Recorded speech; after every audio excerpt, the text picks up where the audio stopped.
Memphis Mayor Paul Young proposed a 75-cent property tax increase a couple of weeks ago.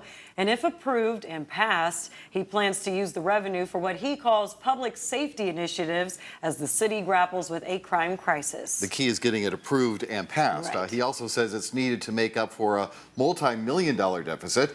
But the thought of a tax hike is causing some city council members to say, not so fast. Zaria Oates spoke with taxpayers who are also raising eyebrows over the proposal. The city of Memphis hasn't seen a tax increase since 2012. It may have seemed great for taxpayers at the time, especially with the rising cost of everything else due to inflation.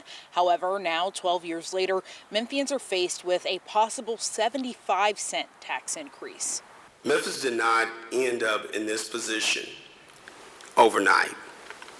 There are a series of long-term actions that have happened throughout several administrations that moved us to this point. While Memphis Mayor Paul Young wants a 75-cent tax hike, Council Chairman J.B. Smiley isn't sure about that number. 3 more meetings, we're going to ultimately make a decision what the tax rate will be. The council wants to ensure funding is properly allocated to things taxpayers want their money spent on. We need to be funding a very clean city, which is sanitation. We need to make sure we have a law enforcement that has the capacity to go out and address crimes. I'm not opposed necessarily to the 75-cent tax increase, but what I want to know is what other outlets has the mayor looked into before he decided that that was a great idea to do that. The rate of Memphis and Shelby County taxes combined is the highest in Tennessee.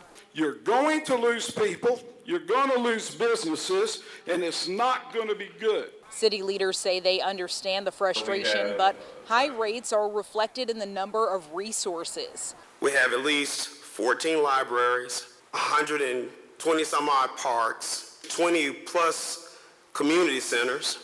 Taxes play a major role in Memphis residents' life, especially as we expect an increased solid waste tax. So the City Council will hold its public budget hearings next week. Memphis Police Department is still finalizing its budget request, but they said they'll have that ready in the next couple of weeks as well. In Cordova, I'm Zaria Oates.